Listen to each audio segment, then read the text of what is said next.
আরে ভাই, জনগণ আগে ভালো হন, তারপরে পুলিশ এমনি ভালো হবে। জনগণ ভালো, ওনাকে বলার পর ওদিক দিয়ে যাচ্ছে। আপনি এত সেন্টিমেন্টাল হয়ে তো লাভ নেই বাবা। ভাই বাইকগুলো ঘুরান, ঘুরান, ঘুরান। কেন উঠলেন ভাই? সবাই তো রাস্তায়, সবাই তো জ্যামে, প্রত্যেকেই তো জ্যামে। দেখেন, পুলিশ জ্যামে, অ্যাম্বুলেন্স জ্যামে, প্রত্যেকটা মানুষ জ্যামে। আপনারা উঠে গেছেন ফুটপাত, এটা হইলো? মানুষজন হাঁটবে কই বলেন? ভাই কেন ফুটপাত দিয়ে কেন যাবেন ভাই? যান, নিজে যান, যান। মানুষজন হাঁটে, তারপরে কেন যাচ্ছেন এদিক থেকে? এগুলো একটা ব্যাড হ্যাবিট ভাই। ঘুরান, গাড়ি ঘুরান এদিক।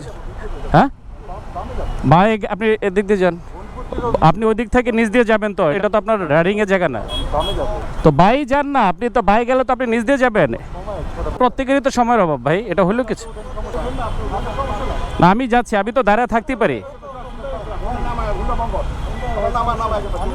আপনি দেখেন, একজনের পর একজন সিরিয়াল ধরে সবাই যাচ্ছে। এটা তো আমরাই করতেছি, এটা হইলো না তো কিছু। তা আপনার ভালো এখন। আরে ভাই, জনগণ আগে ভালো হন, তারপরে পুলিশ এমনি ভালো হবে। জনগণ ভালো, ওনাকে বলার পর ওদিক দিয়ে যাচ্ছে। আপনি এত সেন্টিমেন্টাল হয়ে তো লাভ নেই বাবা। আপনি পুলিশের দোষ দেন আগে, আপনি নিজেই তো মানে মামলা খাওয়ার মতো কাজটা করলেন ভাই। বলার পরও যাইতেছেন আপনি। আরে বাবা রে বাবা, বলার পরে পুরো উত্তেজিত হয়ে গেছে, ওনাকে কেন বললাম। এরপর আবার বলতেছে আমরা সবাই তো এরকম, পুলিশ কি ভালো? দিশা না পেয়ে পুলিশকে ব্লেম করা শুরু করছে। এখানে পুলিশ আসলো কোত্থেকে?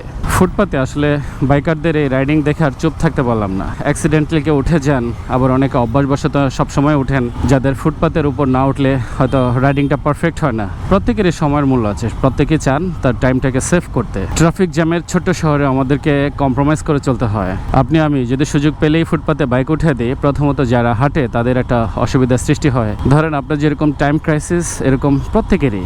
সবাই যদি চায় যে ফুটপাত দিয়ে বাইক চালাবো, তাহলে তো ফুটপাত অচল হয়ে গেল। এই সময়টাতে অফিস ছুটি হয় এবং মানুষ বাসায় ফিরতে শুরু করে, যার ফলে রাস্তায় তুলনামূলকভাবে গাড়ির প্রেশার একটু বেশি থাকে। কিন্তু আমরা এই ব্যাপারটাকে অনেকেই মানতে পারি না। জি, আসসালামু আলাইকুম। ভালো আছেন ভাই? ভিডিও দেখি আমি, তাই না? গাড়িগুলো ফেরানোর জন্য। হ্যাঁ, থ্যাংক ইউ। আপনার ভিডিওগুলো আমি দেখাবো আমার। যখন আপনি হেলমেট পরে তখন বুঝতে যে আপনি আমি দূর থেকে পরেন যে এটা আরাম ভেবে সিলভার কালার গাড়িটা অবশ্যই। আচ্ছা, আপনি যখন গাড়ি তুলতে পারবেন আপনি শিওর হতে পারবেন। যাক, থ্যাংক ইউ। ভিডিওগুলো আপনি তো উঠেন না নাকি? এই কাজটা করার চেষ্টা করি না। না, very good, thank you, thank you. প্রথমত আমার মামলার ভয়, আপনি ছাড় দিলে আমার মামলা দিবেন। গুড, ভয় থাকার দরকার আছে ভাই।